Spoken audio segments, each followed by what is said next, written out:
You've saved every dime, dreaming of building your first home. But instead of a dream, you get a nightmare. Crooked contractors, bullying bankers, and a house so badly built it literally falls apart at the touch. My parents were about to lose everything, until their attorney uttered just 5 words that turned the whole case upside down. Please remove the house. If you've ever craved that sweet, soul-deep taste of justice, smash that subscribe button and give this video a like. You're about to hear how one small family, backed into a corner, delivered a legendary revenge on a bank and a shady builder. Stick around, because the ending, it's priceless. It was 1973. My parents were young, hopeful, and just scraping by. Dad was working 2 jobs. Mom was raising 2 toddlers in a dingy rental with peeling walls and a leaky roof.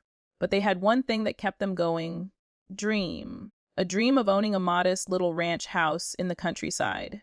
A place where their kids could grow up with space to run, fresh air, and stability. They weren't chasing luxury. They just wanted a home that was theirs. The small town bank seemed friendly enough. They approved the mortgage and handed the job over to a local builder named Bob. At first, my parents thought Bob was just another hardworking man trying to make a living. They couldn't have been more wrong. Bob was a con man in a tool belt. He took on way more projects than he could handle, dumping the work on his clueless minions. These weren't trained carpenters or craftsmen. They were hacks. People who made mistakes, so absurd they'd be funny, if they weren't ruining my parents' lives. Picture this. The architect left a stray pencil line on the blueprints, and the framers built an entire wall through the bathtub. Kitchen cabinets weren't attached to studs. They were nailed directly into drywall, and Mom was told, "Don't put anything heavy in them." One worker even left his lunch bag on top of a half-built cabinet. Instead of moving it, the cabinet maker just built the rest of the cabinet around the bag. And then came the crown jewel of incompetence. Instead of facing the garage door toward the driveway, they framed it into the living room. This wasn't a house. It was a circus. Every week dragged on with new disasters. Dad came home bone, tired from double shifts. Mom cried while trying to soothe 2 toddlers in that rental, while dealing with constant bullying from the bank's representatives and lies from Bob. Instead of building a dream, the whole process was breaking them down. Depression sank in. Anxiety took over. What should have been a hopeful chapter in their lives had turned into pure hell. Finally, the big day came: the final inspection. The bank sent a representative to check the house, ready to declare it finished. But my parents weren't about to be bullied into signing off on this disaster. They met the man in the yard and flat out refused. The rep, furious, marched to the front door. He yanked the knob to storm inside, when the entire door and frame collapsed on top of him. Why? Because it wasn't nailed in. It had just been wedged into place. That single moment summed up the whole project, a complete sham. Bob finally showed up, acting like he'd fix things. But guess what? He was just as incompetent as his crew. My parents continued to refuse. That's when the threats began.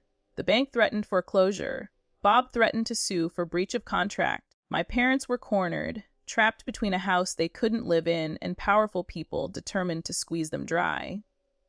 They were exhausted, broke, and terrified, but they weren't stupid. They scraped together what little savings they had left and went to an attorney. His name was Tom. At first, Tom's face said it all.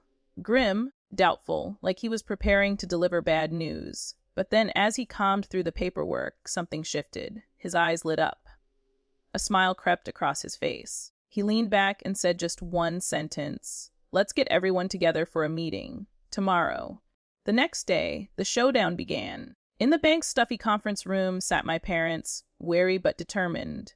Across the table, Bob, his attorney, the bank's representative, and the bank's attorney. On my parents' side, Tom, calm, sharp, and ready to strike. Everyone expected Tom to beg for mercy or maybe negotiate. Instead, he opened with a bombshell. "Well," Tom began smoothly, "my clients have decided they no longer want this house. Please remove it." The room erupted in laughter. "Remove it?" One attorney scoffed. "Have you lost your mind?" But Tom didn't flinch. He simply slid a deed across the table. "My clients own the land outright," he said. "They don't want the house. Get it off their property." The silence that followed was deafening. Bob's attorney picked up the deed, his face paling. Slowly, he turned to Bob. "You built a house on land you don't own." Bob, suddenly sheepish, nodded. The bank's attorney whipped around to glare at the representative.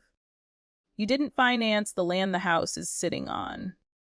The man stammered, no. Tom leaned in, voice steady but razor sharp. "As I said, gentlemen, you are trespassing on my client's land. I expect the house to be removed immediately and the land returned to its original state." My dad swore he would never forget the blank, stunned looks that ricocheted around the table. The truth was brutal. Sure, the bank could foreclose on a house that would be torn down by the end of the week. They'd have nothing to repossess, no way to recoup their money. Bob, he was already out tens of thousands, plus he'd be forced to pay for the demolition and removal. The bank had trapped itself. Suddenly, my parents, who just hours earlier had been painted as unreasonable, were treated like royalty. "It's all a misunderstanding," the bank gushed. "We'll make it right," Bob pleaded. And they did. At no extra cost to my parents, the house was rebuilt to the proper specifications. The walls were fixed, the wiring redone, the plumbing corrected, the garage turned to face the driveway. For once, things were done right, because they had no other choice. My parents signed the mortgage, finally moving into the home they had dreamed of. Bob, meanwhile, barely broke even, and the bank's representative, fired. And Tom, the lawyer who turned despair into victory, walked away with a legendary story, one he'd proudly share for decades to come. Justice wasn't just served, it was surgically executed. With one masterstroke, Tom flipped the entire power dynamic. My parents went from powerless victims to the ones holding all the cards. Bob and the bank were humiliated, and my family got the home they deserved. The lesson: never underestimate the power of a well-read contract or a sharp attorney. Sometimes, the sweetest revenge isn't loud. It's the calm, devastating truth that dismantles arrogance in one sentence. "Please remove the house."